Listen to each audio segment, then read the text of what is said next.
kasus-kasus yang mungkin terjadi hari ini. Ya, sebelum saya membahas satu hal yang ingin saya sampaikan juga, saya tidak membahas tentang hukum masalah azan. Kalau azan itu memang harus dikeluarkan ke luar dari masjid. Kenapa saya katakan demikian? Rasulullah sallallahu alaihi wasallam ketika muadzinnya beliau ingin mengumandangkan azan, beliau mencari tempat yang paling tinggi agar bagaimana suara tersebut bisa terdengar. Karena memang tujuan dikumandangkan azan agar muslimin tahu ini waktu sholat sudah masuk. Ya, ini di luar pembahasan. Tetapi yang saya ingin bahas sekarang, mikrofon masjid digunakan selain azan. Apakah misalnya tadarus di malam Ramadan? Apakah misalnya ada lomba ceramah di masjid? Dihidupkan mikrofonnya sampai pakai toa, ataukah lomba azan, ataukah mungkin hal-hal yang seperti itu. Azan itu baca Quran baik, tadarus baik. Ya, namun lagi-lagi saya katakan, ketika tidak diletakkan bukan pada tempatnya, ini akan menjadi keliru. Dan saya tidak ingin terlalu banyak berbicara, saya ditakutkan nanti saya ini orang yang mencela penista agama. Masa nggak boleh suara bacaan Al-Quran itu dikeluarkan di toa? Ya, taib. Saya akan baca hadis-hadis yang datang dari Nabi kita Muhammad sallallahu alaihi wasallam yang tentunya menjadi hakim bagi kita semuanya. Ya, permasalahannya pada waktu itu ya salat jahriyah. Ini pembahasannya apa? Salat jahriyah. Apa itu salat jahriyah? Salat yang dibesarkan suaranya. Salat maghrib, salat isya dan salat subuh. Jadi ditanyakan kepada Syekh di sini, apakah boleh mengeluarkan suara bacaan imam yang salat isya, subuh dan maghrib pakai toa, pakai mikrofon yang kemudian suaranya terdengar di saut-sautan di area kampung tersebut? Jadi bukan masalah yang ditanya, bukan masalah mengumumkan barang hilang. Masalah yang ditanyakan bukan masalah lomba ya atau baca Al-Quran di masjid. Alif A apa bahasa kita Aceh, alif tebari A tebari I A tebari U A I U, pakai mikrofon masjid. Ya, enggak tanggung-tanggung, kadang waktu zuhur, waktu jam 2 siang. Waktu di manusia sedang tidur, ada manusia mungkin sedang istirahat, ada mungkin dia punya bayi yang sedang istirahat, atau mungkin dia orang yang sakit. Silakan Anda beribadah, tapi ibadah Anda jangan mengganggu orang lain. Saya akan membaca hadis yang datang dari Nabi SAW. Ya, saya ulangi kembali. Soal yang ditanyakan oleh kepada Syekh rahimahullah adalah soal mengeluarkan suara pada salat jahriyah melalui mikrofon, melalui manarah. Ya, tawa-tawa, yang mungkin bahasa kita tawa-tawa, dikeluarkan di masjid. Kadang-kadang nggak tanggung-tanggung, di masjid itu ada tawanya 4 buah tawa. Ya, satu menghadap ke utara, satu ke selatan, satu ke barat, satu ke timur. Bisa bayangkan ya, 4 toa. Iya. Nah, dikata Syekh rahimahullah, "Ma dzakartum min isti'mal mukabbir as-saut fi salati jahriyah 'ala al-manarah, fa innahu munhiya anhu." Dan apa yang kamu sebutkan dari menggunakan pengeras suara di dalam salat jariyah ya, menggunakan menara masjid pakai toa tadi, maka sesungguhnya itu adalah perkara yang terlarang. Ya, hati-hati, jangan buru-buru. Wah, ini apaan nih Syekh? Masa orang memperdengarkan Al-Quran nggak boleh? Bukan nggak boleh memperdengarkan Al-Quran, tapi letakkan sesuatu itu pada tempatnya. Islam adalah agama yang tidak mendolimi orang lain. Iya, ada orang mungkin baca Quran, tapi ini saatnya bukan saatnya mendengarkan Al-Quran. Dia saatnya mungkin sedang tidur, saatnya sedang istirahat. Saya akan sebutkan dalilnya. Karena Ahlussunnah sudah menjadi ciri khas mereka. Setiap apa-apa saja yang mereka bahas itu mereka menggunakan dalil. Kenapa terlarang? Li'annahu yahsul bihi kathirun minat tashwish ala ahli al-buyut wal masajid al-qaribah. Karena dengannya ya kebanyakan akan membuat tashwish, akan membuat gangguan kepada ahlul buyut, kepada pemilik rumah. Ya, masa orang baca Quran mengganggu? Pembahasannya bukannya mengganggu karena mendengarkan Al-Quran. Orang beriman tuh pasti akan senang mendengarkan Al-Quran. Tapi masalahnya, lihat-lihat waktu dong. Ya, masa jam 12 malam, ya toa masjid dihidupkan dengan suara lantunan Al-Quran? Ya, bukankah ada orang sebagian mau bekerja besok pagi? Dia harus bangun cepat. Dan itu salah tanggung jawabnya dia. Ya, bukankah dia mungkin ada anak bayi yang harus dia tiduri? Ya, sehingga dia nanti sahurnya bisa cepat bangun. Atau begitu juga di waktu siang mungkin dia perlu istirahat sebentar. Waktu asar dia akan punya aktivitas. Silakan Anda membaca Quran. Kita tidak mengatakan membaca Quran itu salah. Tetapi letakkan pada tempatnya. Kita beribadah jangan sampai ibadah tersebut mengganggu orang lain. Ya, beda dengan adzan. Ini adzan di luar pembahasan ya. Adzan di luar pembahasan. Saya tekankan kembali. Jangan nanti salah paham dengan omongan saya. Kata Syekh juga, dan juga akan memberikan gangguan kepada masjid-masjid yang lainnya. Bapak dan ibu-ibu, sahabat pendengar Radio Syariat Aceh 96,1 FM. Kita ketahui, di tempat kita di Aceh lah secara khusus ya, atau di negeri, di provinsi-provinsi yang lainnya, di negeri muslimin di Indonesia ini, itu terkadang masjid saling berdekatan. Ada sebagian masjid yang terkadang luas, yang jamaahnya sampai ke belakang. Yang mungkin suara masjid yang tetangga dengan dia, lebih dia jelas suaranya dibandingkan imam tempat dia berdiri. Ya, nah tiba-tiba terdengar di suaranya Allah di telinganya Allahu Akbar, dia ikut ruku. Padahal yang ruku masjid yang sebelah, masjidnya belum ruku. Dan ini sering terjadi. Mengganggu nggak jadinya? Sangat mengganggu. Ya, belum lagi hal yang saya sebutkan tadi. Dan tentunya kita tidak menggunakan perasaan, kita tidak menggunakan akal kita. Tetapi di sini diriwayatkan oleh Imam Malik rahimahullah dalam kitab Muwatta. Nomor hadis 178 dari syarahnya Az-Zarqani. Ya, dari bayat Farwah ibn Amr radhiyallahu taala anhu. Perhatikan baik-baik hadisnya. Anna Rasulullah sallallahu alaihi wasallam kharaja 'alan nas wa hum yusallun wa qad allat aswatuhum bil qiraah. Ya, Nabi sallallahu alaihi wasallam beliau keluar kepada manusia. Pada saat itu mereka sedang salat. Waqad alat aswatuhum, dan suara mereka meninggi fil qiraah ketika mereka membaca Al-Quran. Ya, sedang baca Quran. Bukan sedang qasidahan dalam masjid ya, sedang baca Quran, saya katakan. Atau bukan sedang berzikir. Siapa lebih baik baca Quran atau berzikir? Baca Quran lebih afdal tentunya ya, secara umum. Ya, secara hukum asal membaca Quran itu lebih afdal. Ya, ini sedang baca Quran.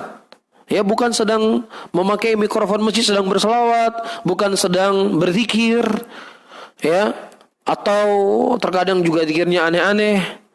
Ya, ini sedang membaca Al-Quran. Apa kata Nabi Muhammad sallallahu alaihi wasallam? Ini kata Rasulullah, bukan kata saya.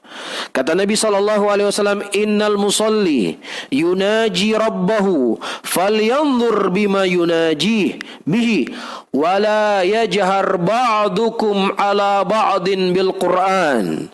Kata Nabi sallallahu alaihi wasallam, sesungguhnya orang yang salat mereka sedang berdoa kepada Rabbnya, maka lihatlah, perhatikanlah daripada doanya tersebut. Ya, wala yajhar, dan jangan di antara sebagian kalian di atas sebagian yang lainnya itu membesarkan suara di dalam membaca Al-Quran. Subhanallah. Ya, ini bimbingan Nabi kita Muhammad sallallahu alaihi wasallam. Kenapa? Ya, di antara sebabnya apa yang saya sebutkan tadi. Jangan sampai mengganggu orang. Ini orang mungkin waktu sedang istirahat. Dia punya aktivitas yang akan dia lakukan, dikerjakan besok. Ya, atau di waktu siang dia butuh konsentrasi. Atau mungkin dia sedang salat sunat di rumahnya, salat duha. Sementara suara di masjid setiap hari, ya pagi setel apa yang mau disetel di mikrofon masjid 2 jam. Nanti istirahat sebentar, jam 10 setel lagi. Ya, ya, saya tidak mengingkari apa yang disetel terkadang itu sebuah kebaikan. Namun lagi-lagi saya katakan dengan kaidah tadi, sesuatu yang baik ketika tidak diletakkan pada tempatnya itu akan menjadi salah. Apakah berarti kita katakan Rasulullah SAW ini ya pencela syariat? Tidak suka dengan bacaan Al-Quran? Siapa yang bilang tidak Rasulullah tidak suka dengan bacaan Al-Quran?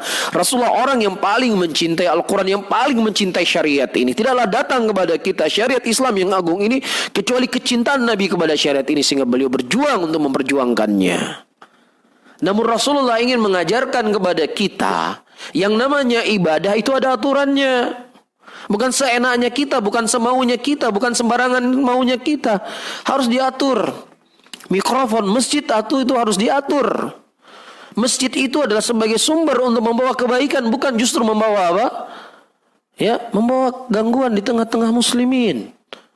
Ya. Kemudian diriwayatkan juga dari Al-Imam Abu Dawud rahimahullah. Beliau membuat judul dalam kitabnya Raf'u Shaut bil Qira'ah fi Shalatul Lail. Mengangkat suara di dalam bacaan pada salat malam. Pada salat malam. An Abi Sa'id Al-Khudri radhiyallahu ta'ala anhu. Dari Abi Sa'id Al-Khudri radhiyallahu ta'ala anhu, qala i'takafa Rasulullah sallallahu alaihi wasallam fil masjid. فسمعهم يجهرون بالقراءة فكشف سترا قال ألا إن كلكم مناجين ربه فلا يؤذين بعضكم بعضا ولا يرفع بعضكم على بعض في القراءة أو قال في الصلاة. Nabi SAW pada waktu itu beliau sedang beriktikaf di masjid di malam Ramadan, 10 akhir Ramadan. Fasami'ahum, kemudian Rasulullah mendengarkan mereka yajharuna bil qiraah, mereka mengangkat suara mereka dalam baca Al-Quran ketika salat malam. Ya, ini salat loh ya. Mana yang lebih baik, orang baca Quran ketika salat atau ketika dia tadarusan? Mana yang lebih baik? Tentunya membaca Quran dalam salat itu lebih baik. Ya, ibadah dalam ibadah. Ya, baca Quran maksudnya ketika dia berdiri dalam salatnya. Ya, Nabi SAW beliau membuka sitarnya. Kita ketahui orang yang itikaf itu tidak boleh terlalu banyak berkomunikasi dengan manusia. Ya, terlebih Nabi kita Muhammad SAW beliau dalam tenda beliau. Tetapi ketika beliau melihat sesuatu yang perlu diluruskan, beliau akan luruskan. Ya, apa kata Nabi kita? Ala inna kullakum, sesungguhnya ketahuilah sesungguhnya kalian itu sedang berdoa kepada Rabb kalian. Maka jangan doa kalian ini saling membuat gangguan sebagian kalian di atas sebagian yang lainnya.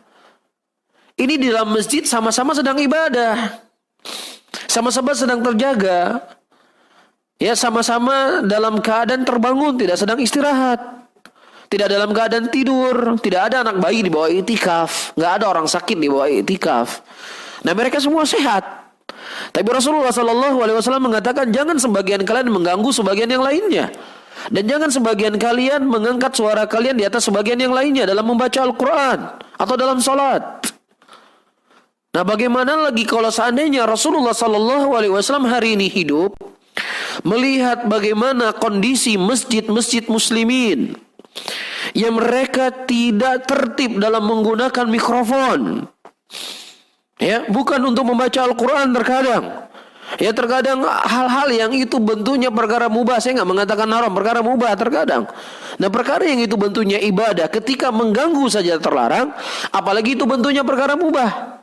Apalagi terkadang bentuknya itu ada berbau dosa. Apalagi terkadang di dalamnya ada perbuatan-perbuatan yang menyelisih dari sunnah Rasulullah Sallallahu Alaihi Wasallam. Oleh karena itu, kembali kepada pembahasan yang saya sebutkan tadi.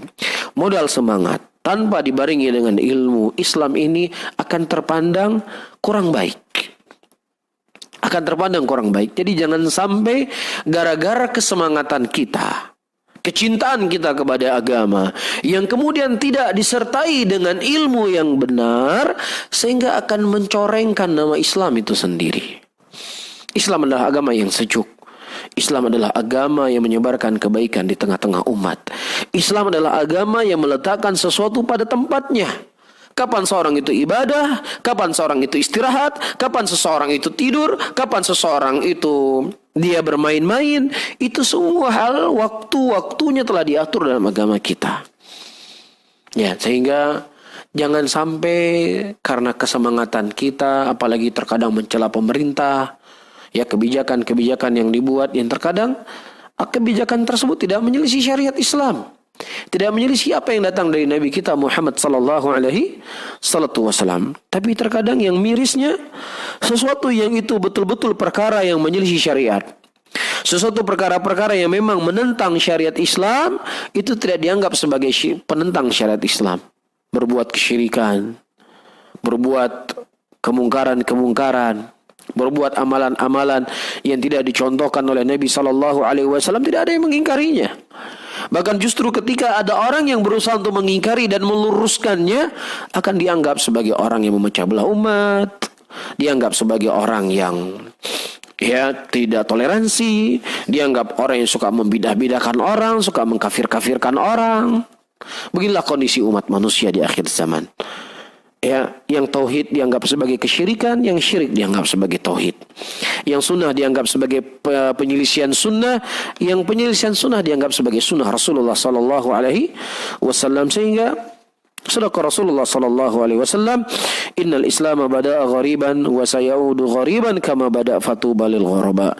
Islam itu datang dalam keadaan asing, maka dia akan kembali asing sebagaimana datangnya, maka berbahagialah orang-orang yang asing. Wallahu taala alam bisawab. Mungkin ini materi yang bisa saya sampaikan.